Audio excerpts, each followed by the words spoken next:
Voilà, et donc sur le premier thème, la formation professionnelle en alternance, il y a là une volonté politique fortement affirmée de développer considérablement la formation professionnelle en alternance avec des ambiguïtés, aussi bien dans Révolution que dans le programme d'En Marche.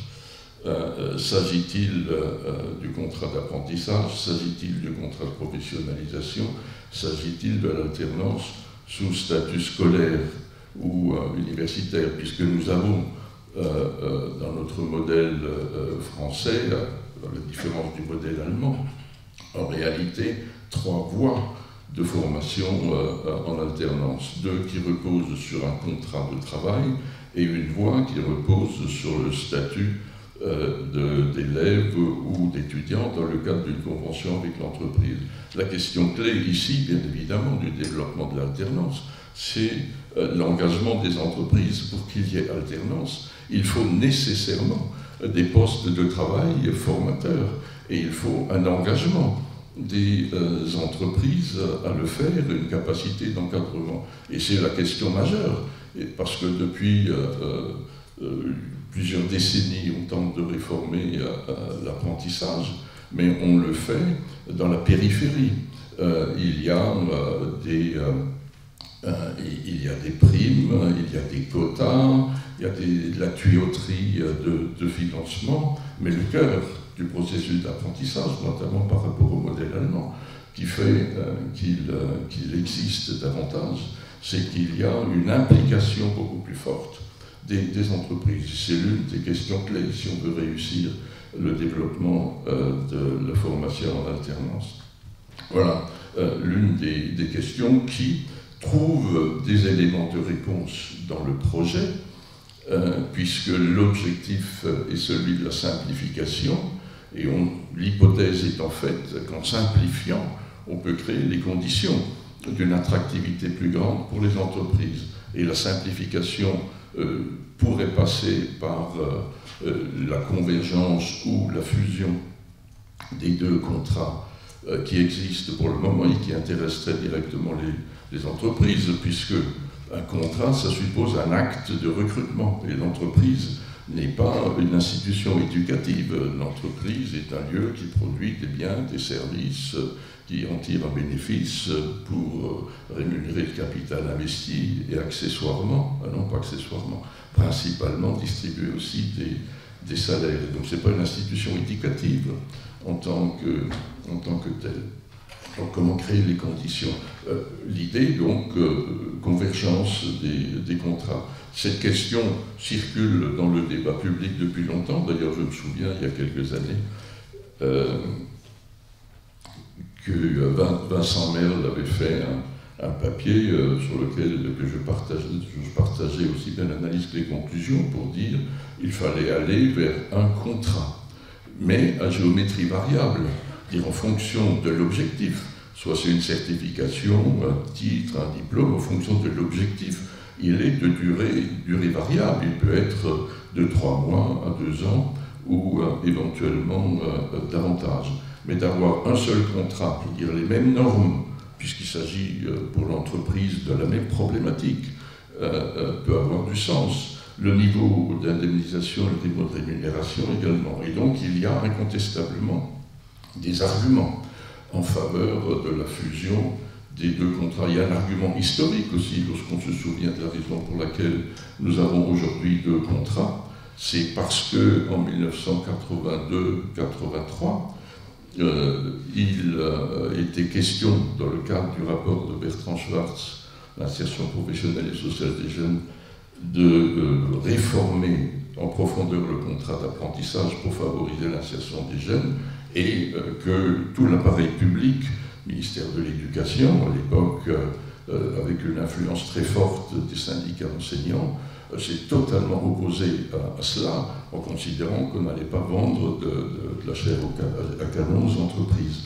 Donc on était dans une relation culturelle qui a profondément évolué depuis. Et dans la philosophie affichée par le gouvernement, l'entreprise n'est pas que prédatrice, l'entreprise est créatrice. Et à partir de là, la formation peut aussi se développer au sein de l'entreprise. Donc il y a un problème à la fois culturel et un problème juridique derrière cela. Ensuite, il y a bien évidemment des problèmes de tuyauterie, mais qui sont tout à fait, de mon point de vue, accessoires si on veut faire une réforme radicale. Et la tuyauterie, ça renvoie à la question également, si on fait un contrat unique, est-ce qu'il y a une seule logique de financement? Dire, est-ce qu'il y a une fusion de la contribution à l'alternance, dite de la formation continue et de la taxe d'apprentissage? Autre question, si on veut créer les conditions de l'attractivité par l'entreprise, indépendamment du contrat unique et de la question de l'uniformité des règles du jeu pour les apprentis ou pour les alternants et du financement, se trouve poser la question de la gouvernance. Est-ce que le rapprochement va nous conduire vers une logique de fusion-absorption du système d'apprentissage par celui de professionnalisation réputé plus souple, ou au contraire, est-ce que c'est une fusion-absorption de la professionnalisation par l'apprentissage, mais qu'il faudra alors assouplir et rendre plus flexible d'une certaine manière. Donc il y a un débat de fond, ce n'est pas un débat artificiel, ça fait un moment qu'il court, il est clairement posé aussi bien dans Révolution que dans En Marche. Autre question concernant cette problématique, c'est celle, toujours par référence au modèle allemand, qui est très prégnant, qui est très présent, bien évidemment, dans le débat public sur ce sujet. Est-ce qu'on a deux voies? Est-ce qu'on a trois voies d'apprentissage ou d'alternance avec deux contrats? Ou est-ce qu'on en a deux? Un contrat d'une part, ce qui suppose un certain type d'engagement de la part de l'entreprise, et le statut d'élève, d'étudiant dans l'entreprise qui ne leur renvoie pas du tout au même engagement du point de vue de l'entreprise.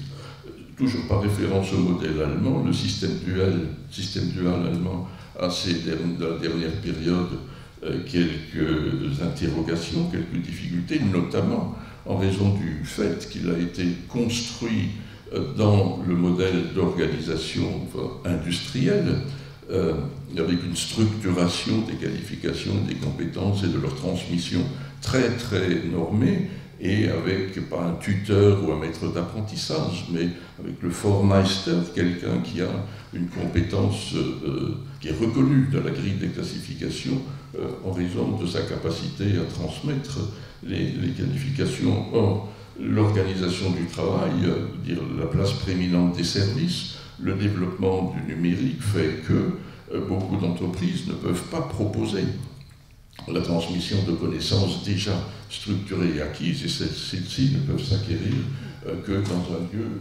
externe. Et donc l'équilibre entre l'alternance sous statut scolaire et l'alternance dans le cadre d'un contrat de travail mérite également être regardé sous cet angle-là. Il y a une autre question qui est posée également, qui est celui d'ouvrir le contrat d'apprentissage ou le nouveau contrat éventuellement sans limite d'âge, qui est également une question qui mérite d'être regardée de près. Et puis l'autre question, c'est l'effet indirect de cela, à partir du moment où on dit contrat unique ou convergence des contrats, convergence des financements.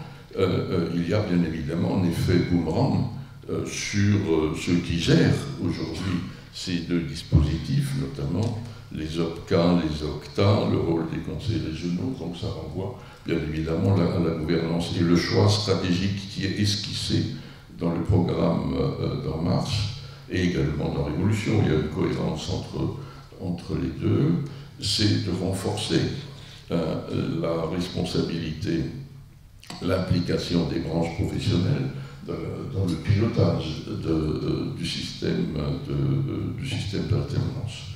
Donc, en résumé, c'est pas une réforme, une énième réforme de tuyauterie, même si du côté de la tuyauterie, le barème est supprimé, il proposait de supprimer le barème, etc. Donc, c'est pas une question de tuyauterie, c'est effectivement une question de fond. Si on met en route la convergence des deux contrats avec tout ce qui est susceptible d'en découler, il y a là un axe majeur qui est susceptible de bouleverser le paysage tel que vous le connaissez aujourd'hui. Mais tout ça n'est pas écrit, si c'est écrit dans les intentions, mais c'est pas écrit dans le droit, opposable à des tiers. Et c'est tout ce qui est devant nous dans les mois qui viennent, et la contribution à ce débat est, de mon point de vue, aujourd'hui tout à fait